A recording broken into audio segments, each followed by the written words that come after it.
Hello बच्चों, आज हम पढ़ेंगे असहयोग आंदोलन के बारे में। यह असहयोग आंदोलन क्यों प्रारंभ हुआ? जब 1915 में महात्मा गांधी जी दक्षिण अफ्रीका से वापस आए थे तो उस समय भारत में प्रथम विश्व युद्ध चल रहा था और भारतीयों ने इस प्रथम विश्व युद्ध में इसलिए अंग्रेजों का साथ दिया।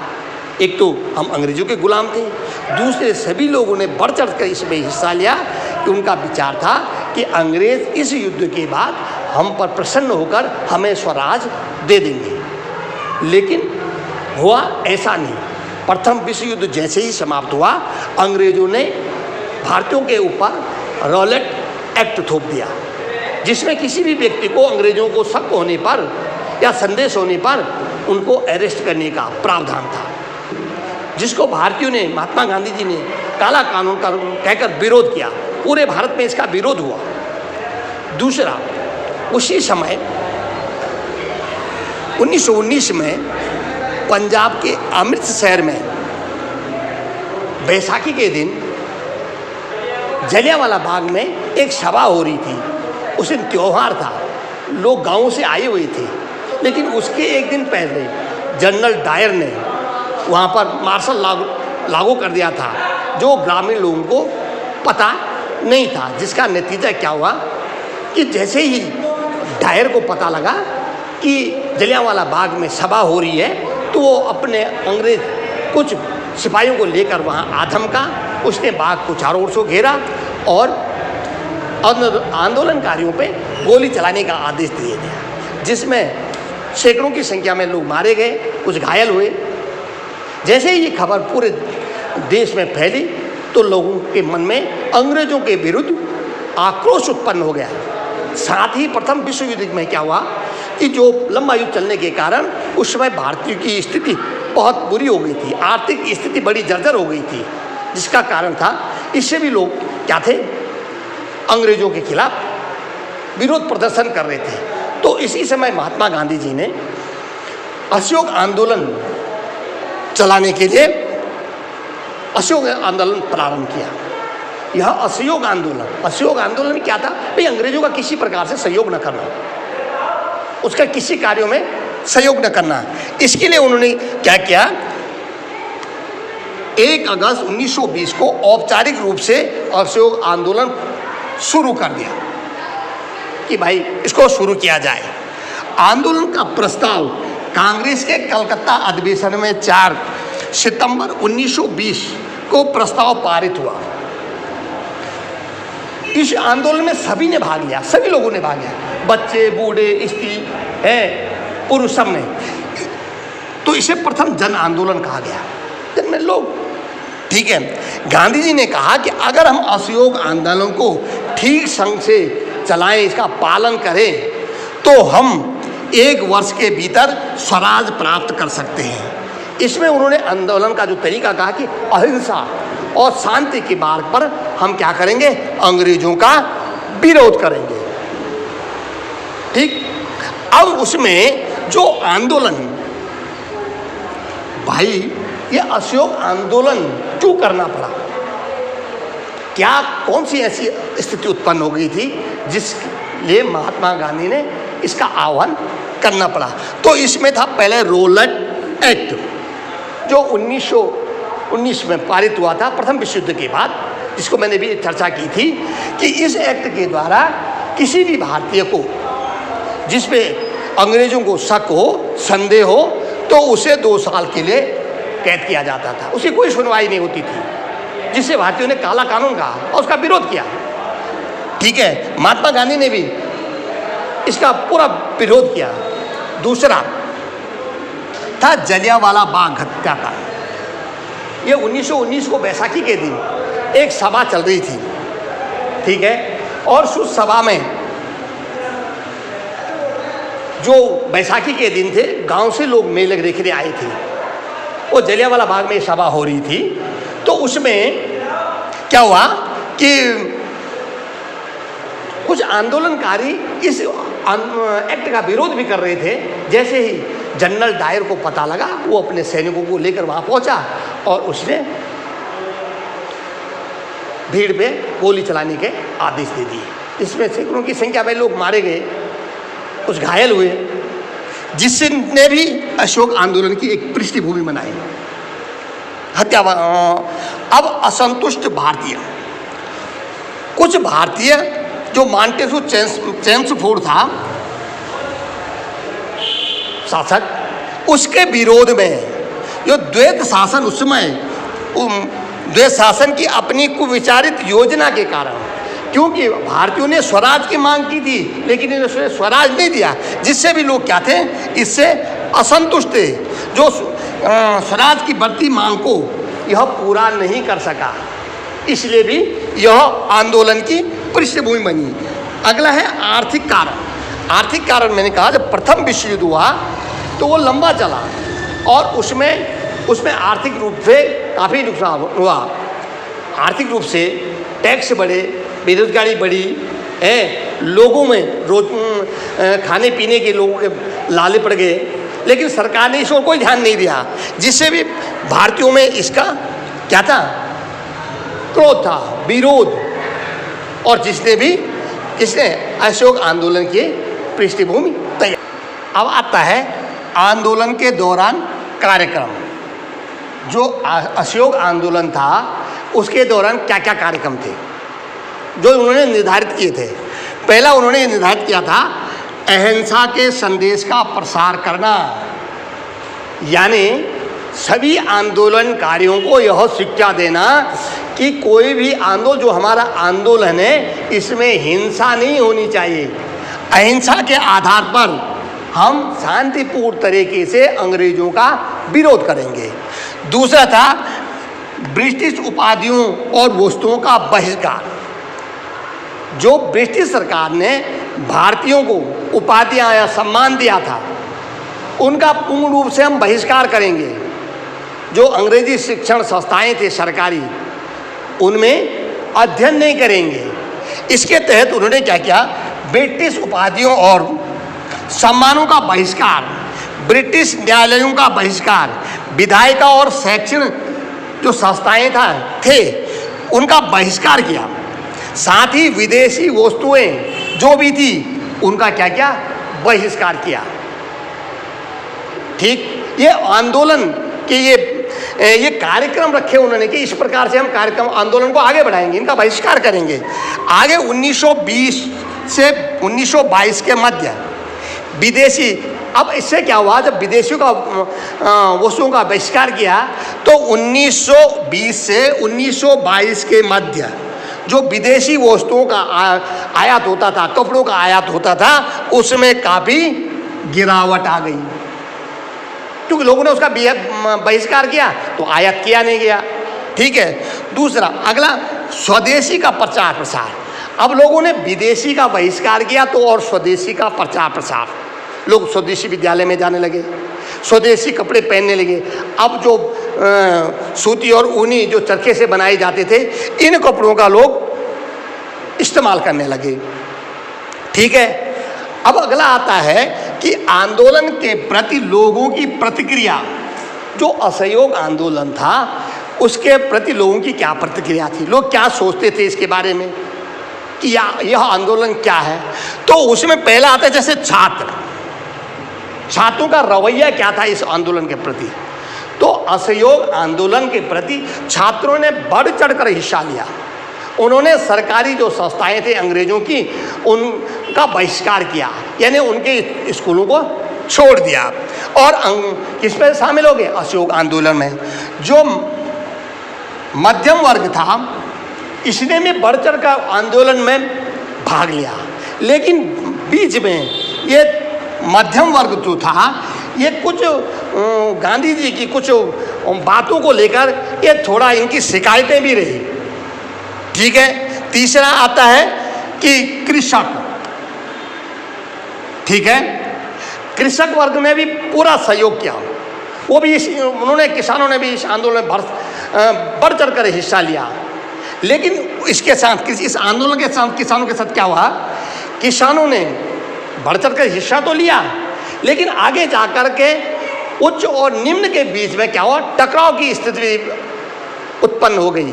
और साथ ही अपने देश में भी जो धनी वर्ग थे या धनी वर्ग थे जो बड़े बड़े थे, तो उनके प्रति भी बातें उजागर होने लगी जो किसानों का शोषण करते थे, धनी जमींदार थे जो बड़े बड़े।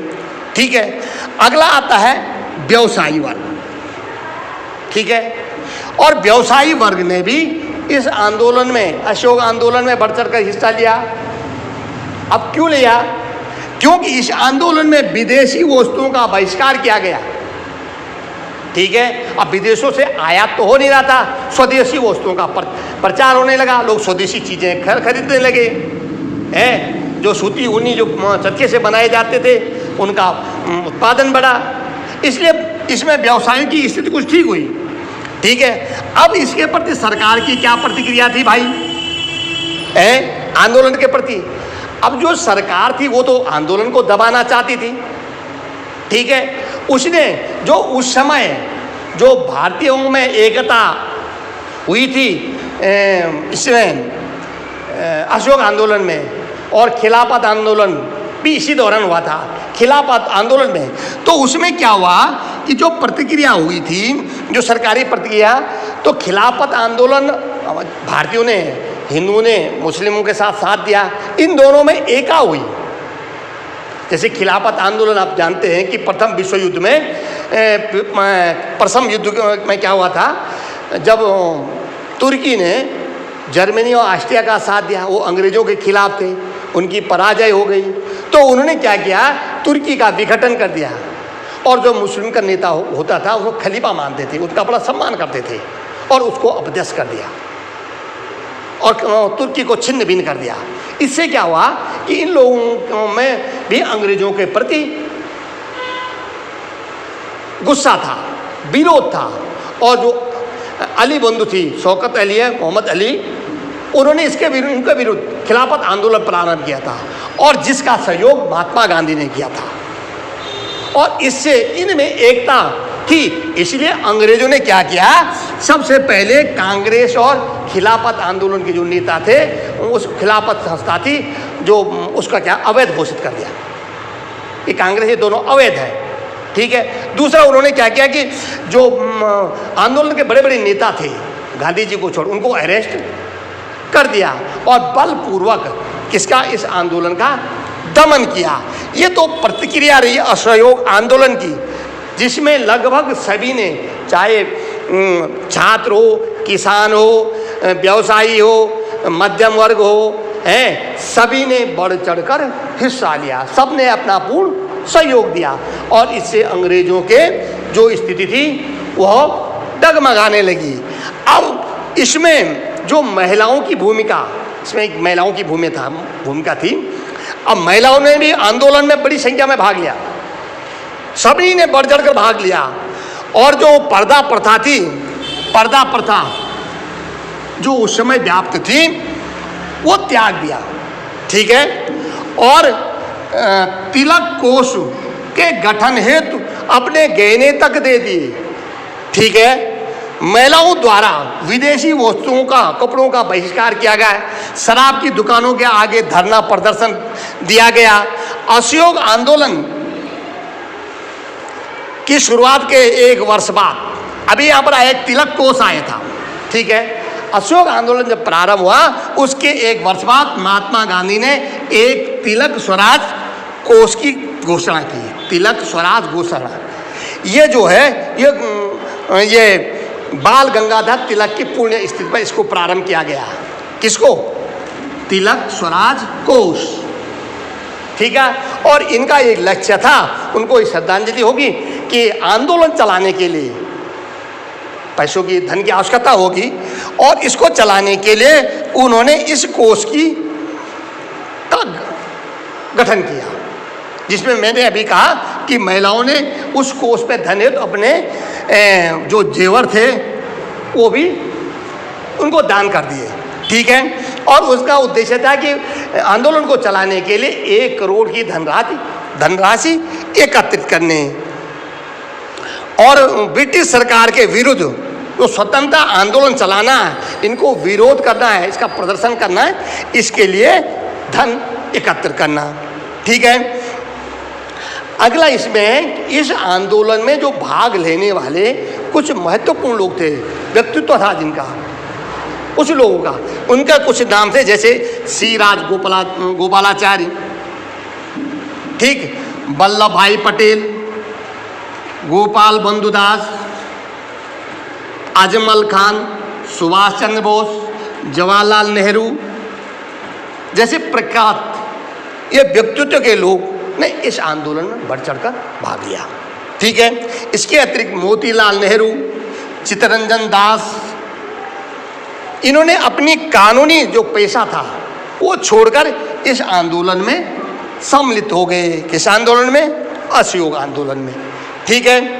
अगला इसमें असहयोग आंदोलन को वापस, अब क्या हुआ, जब आंदोलन हो रहा तो अचानक महात्मा गांधी जी ने असहयोग आंदोलन को वापस लेना या समाप्त, ऐसी क्या क्या कारण था भाई, क्यों ऐसी समस्या उत्पन्न हो गई जो महात्मा गांधी को असहयोग आंदोलन वापस लेना पड़ा? तो महात्मा गांधी ने जो असहयोग आंदोलन वापस लिया था वो फरवरी 1922 में उत्तर प्रदेश के गोरखपुर के चौरी चौरा नामक स्थान पर एक चौरी चौर एक घटना हुई थी। ये चौरी चौरा घटना क्या थी कि किसानों की उग्र भीड़ है, किसानों और सिपाहियों के बीच, पुलिसों के बीच संघर्ष हुआ, जिसमें उन्होंने किसानों पर लाठीचार्ज कर दिया और जिससे किसान उग्र हो गए और उन्होंने थाने को घेर कर उसमें 22 सिपाहियों को, पुलिसकर्मियों को जिंदा जला दिया। जब ऐसी घटना, ये जानकारी महात्मा गांधी को हासिल हुई कि वहाँ पर ऐसी हिंसक घटना हुई, तो इस घटना ने महात्मा गांधी को अंदर तक झकझोर दिया, क्योंकि उन्होंने जो आंदोलन चलाया था, आंदोलन का जो उद्देश्य था वो था अहिंसक रूप में शांतिपूर्ण तरीके से, लेकिन यहाँ पर हिंसा हो गई थी। इस कारण महात्मा गांधी ने दुखी होकर इस आंदोलन को वापस ले लिया। अब वापस लेने की क्या कर दी महात्मा गांधी ने? घोषणा कर दी कि असहयोग आंदोलन को वापस लिया जाता है 1922 में फरवरी। अब इससे क्या हुआ, जब महात्मा गांधी ने अचानक आंदोलन वापस ले लिया, क्योंकि चारों ओर आंदोलन उग्र होने लगा था, तो कुछ नेता जो थे, जैसे सी आर दास, चित्तरंजन दास, मोतीलाल नेहरू, सुभाष चंद्र बोस, जवाहरलाल नेहरू सहित अधिकांश जो राष्ट्रवादी नेता थे, ये आंदोलन वापस लेने से गांधी जी के इस फैसले से असहमति जताई इन्होंने। ये सहमत नहीं थे कि आंदोलन इस टाइम जब चरम पे है कि इसको वापस लिया जाए। ठीक है। अब जब ऐसे वापस हो गया, असहयोग आंदोलन वापस हो गया यानी समाप्त हो गया, तो मार्च 1922 को अंग्रेजों ने महात्मा गांधी जी को क्या कर दिया? गिरफ्तार कर दिया और उन्हें 6 साल की सजा सुना दी। ठीक है। अब असहयोग आंदोलन समाप्त तो हो गया, लेकिन उसके कुछ प्रभाव तो रहे। कोई भी आंदोलन, कोई घटना घटती है, उसका कुछ न कुछ प्रभाव पड़ता है। जैसे आपने 1857 की क्रांति सुनी होगी। 1857 में जब क्रांति हुई थी, असफल रही, अंग्रेज उसको दबाने में सफल हो गए थे, लेकिन उसके बाद पूरे देश में राष्ट्रवाद की भावना जागृत हुई और सारे लोग आंदोलन के लिए प्रेरित हो गए और सब में एकता की भावना जागृत हुई। उसी प्रकार कोई न कोई आंदोलन होता है, उसके कोई न कुछ प्रभाव पड़ते हैं। अब असहयोग आंदोलन के जो प्रभाव थे उसमें क्या हुआ? आंदोलन का अधिकतम प्रसार। अब असहयोग आंदोलन के साथ राष्ट्रवादी भावनाएं जो है देश के कोने कोने तक पहुंच गई, जिसमें किसान, कारीगर, किसान, छात्र, शहरी, गरीबी, महिलाएं, व्यापारी, ये आदि सब सम्मिलित थे, जो इस आंदोलन को कहाँ ले जाने के लिए, देश के कोने कोने तक ले जाने के लिए तैयार हुए। इन्होंने ये आंदोलन देश के कोने कोने तक ले गए, इसका प्रचार प्रसार किया। दूसरा, स्वराज और स्वदेशी संस्थाओं की स्थापना। अब क्या हुआ, मैंने आपको कहा था कि जब असहयोग आंदोलन हुआ तो विदेशी वस्तुओं का क्या किया गया? बहिष्कार किया गया, उनकी होली जलाई गई, उनके संस्थाओं के आगे धरना दिए गए, लोगों ने सरकारी संस्थान छोड़ दिए, शिक्षण संस्थानें छोड़ दिए, न्यायालय छोड़ दिए, विधायिका में जाना छोड़ दिया है, जो उपाधियाँ वगैरह सारी छोड़ दी। तो इसका नतीजा क्या हुआ? स्वदेशी का प्रचार प्रसार हुआ। अब स्वदेशी की स्थापना होने लगी।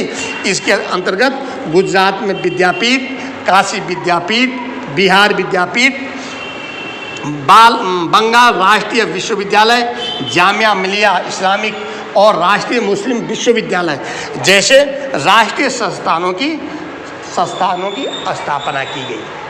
दूसरा, इससे स्वराज जो खादी के उपयोग के प्रति प्रेम और स्वदेशी बनने की मजबूत विचारधारा को जन्म दिया।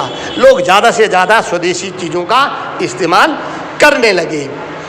अब इसमें आता है दूसरा, अगला है भारतीयों के मध्य एकता स्थापित करना। ठीक है, अब इस भारतीयों के मध्य, अब इस आंदोलन के कारण हिंदू मुस्लिम दोनों में एकता हो गई, जिसमें मैंने अभी कहा जो खिलाफत आंदोलन था उसमें भी सबने प्रतिभाग किया और दोनों में एका हुई, माने पूरे राष्ट्र में सब में एका हुई और सब इस आंदोलन को मिलकर लड़ने लगे।